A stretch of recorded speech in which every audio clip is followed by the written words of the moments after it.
Hello everyone, आप सभी लोगों का स्वागत है परीक्षाबाज के यूट्यूब चैनल पे। मेरा नाम है फरिया और आज का जो एडिटोरियल हम डिस्कस करने वाले हैं वो इस चीज़ पे बेस्ड है कि क्या सरकार किसी प्राइवेट प्रॉपर्टी को ओन करके रिडिस्ट्रीब्यूट कर सकती है या नहीं कर सकती है।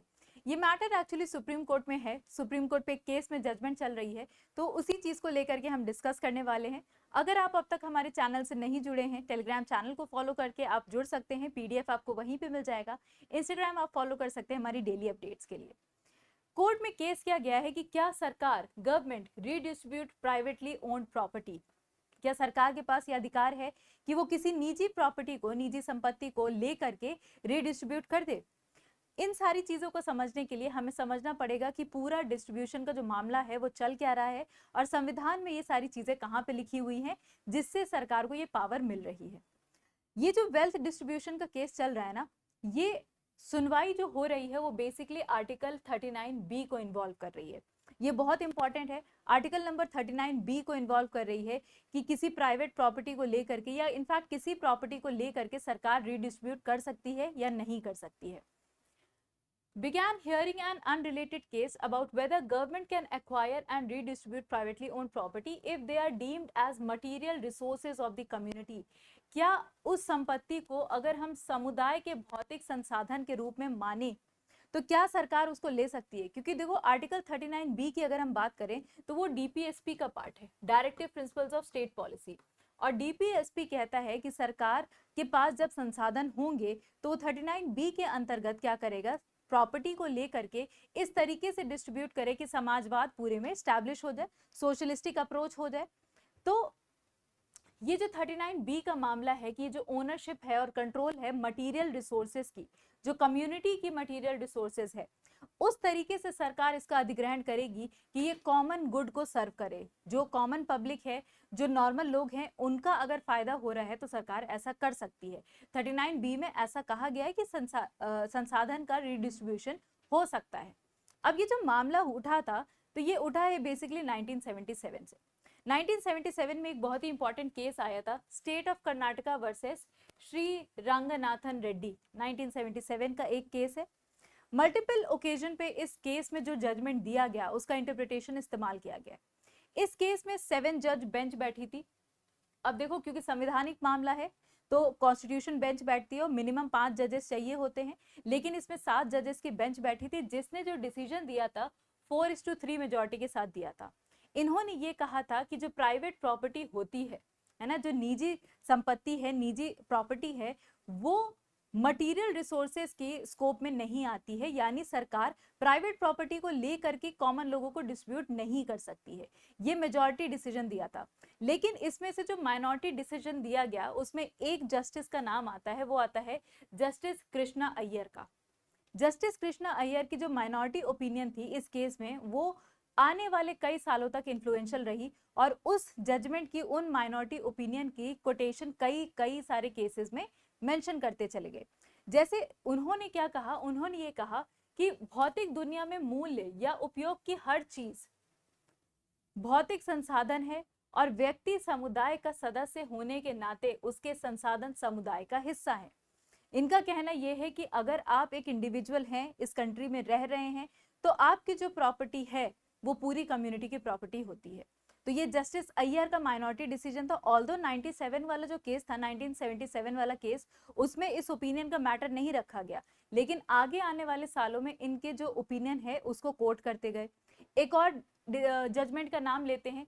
1983 में फिर से एक केस आया, Sanjeev coke manufacturing company versus Bharat coking coal 1983।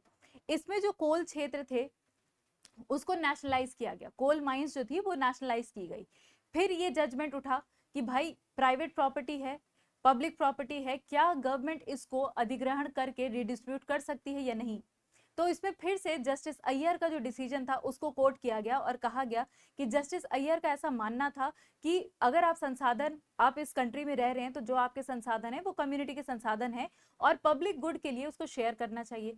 तो 1983 में इस जजमेंट को दिया गया, कहा गया with in its STRIDE the transformation of wealth. ये माना गया कि प्रावधान निजी स्वामित्व से सार्वजनिक स्वामित्व में धन के परिवर्तन को अपने दायरे में लेता है और ये उस तक की सीमित नहीं है जो पहले से सार्वजनिक स्वामित्व में है।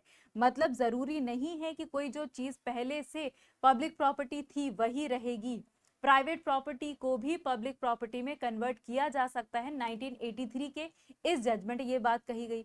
तो आगे आने वाले और जजमेंट्स में इन्हीं चीजों को कोट करते चले गए। एग्जाम्पल एक और ले लेते हैं, Mafatlal industries limited versus union of India, 1996 का केस था। इसमें भी 39B की बात उठी कि प्राइवेट प्रॉपर्टी को क्या सरकार ले सकती है या नहीं ले सकती। तो इसमें 9 जज बेंच थी, इसमें 9 जज बेंच बैठी और उन्होंने भी जस्टिस अय्यर के डिसीजन को सही माना और कहा कि हाँ, प्राइवेट प्रॉपर्टी को भी हम कम्युनिटी प्रॉपर्टी बना सकते हैं जब तक वो पब्लिक गुड सर्व कर रही है। ये सारे केसेस हैं। लेकिन अभी जो मुद्दा उठा है वो क्या है?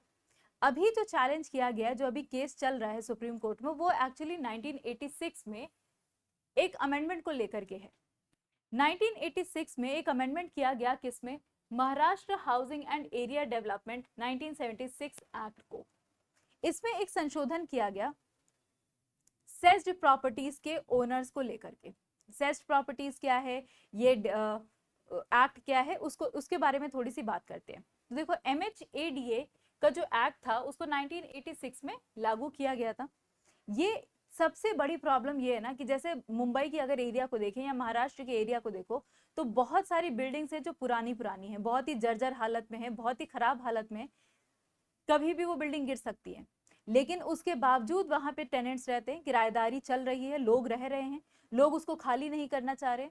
तो इसके लिए क्या किया सरकार ने, एक एक्ट तो लेकर के आई थी, उसमें उसने एक अमेंडमेंट किया।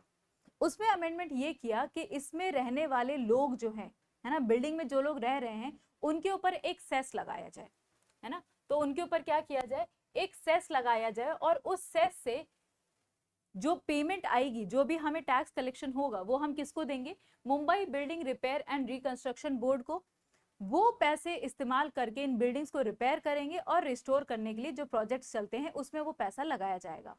तो ये जो मेंबर्स थे, जो सेस्ड बिल्डिंग के मेंबर्स थे, उन्होंने इस पे केस किया। उन्होंने इस पे केस किया कि भाई ये जो सेस आप लगा रहे हो या ये सारी चीजें जो आप लगा रहे हो, ये तो हमारी प्राइवेट प्रॉपर्टी है, सरकार इसमें कैसे घुस करके प्राइवेट प्रॉपर्टी को पब्लिक प्रॉपर्टी में कन्वर्ट कर रही है। तो 1986 में आर्टिकल 39B को इन्वोक करते हुए MHADA ने ये करा, it had plans to execute acquiring lands and buildings in order to transfer them to needy persons and occupied such lands or buildings। 1986 में क्या किया MHADA ने, उनका इरादा ये था कि ये जो ऐसी बिल्डिंग्स हैं, जो इमारतें हैं, उसको अधिग्रहण करेंगे। उसका अधिग्रहण करने के बाद उसको क्या करेंगे, ये डिस्ट्रीब्यूट करेंगे ऐसे जरूरतमंद लोगों को। अमेंडमेंट में उन्होंने क्या किया, एक नया चैप्टर भी इंट्रोड्यूस कर दिया, ठीक है। उसमें कुछ प्रोविजंस भी डाल दिए कि भाई स्टेट गवर्नमेंट क्या करेगा, अगर उस बिल्डिंग में रहने वाले 70% लोग अग्री कर जाते हैं या रिक्वेस्ट करते हैं इस चीज के लिए, तो वो क्या कर देंगे, उस बिल्डिंग को ले लेंगे और पब्लिक प्रॉपर्टी को डोनेट कर देंगे, रीडिस्ट्रीब्यूट कर देंगे। तो जो रहने वाले लोग थे उन्होंने इस पे चैलेंज किया। प्रॉपर्टी ओनर्स एसोसिएशन जो है, उन्होंने मुंबई हाईकोर्ट में इसको, बॉम्बे हाईकोर्ट में इसको चैलेंज किया।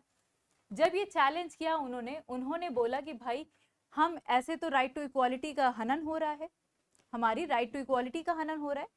बट अगेन मुंबई हाईकोर्ट ने बोला कि आप जानते हैं आर्टिकल 31C जो है वो क्लियरली मेंशन करता है, संविधान में आर्टिकल 31C मेंशन करता है कि अगर कोई भी प्रोविजन DPSP का लागू किया जा रहा है ना, पब्लिक गुड के लिए, पब्लिक की बेनिफिट के लिए, अगर आर्टिकल DPSP का कोई लागू किया जा रहा है तो आप उस चीज पे चैलेंज नहीं करेंगे कि ये हमारे समानता के अधिकार के विरोध में है।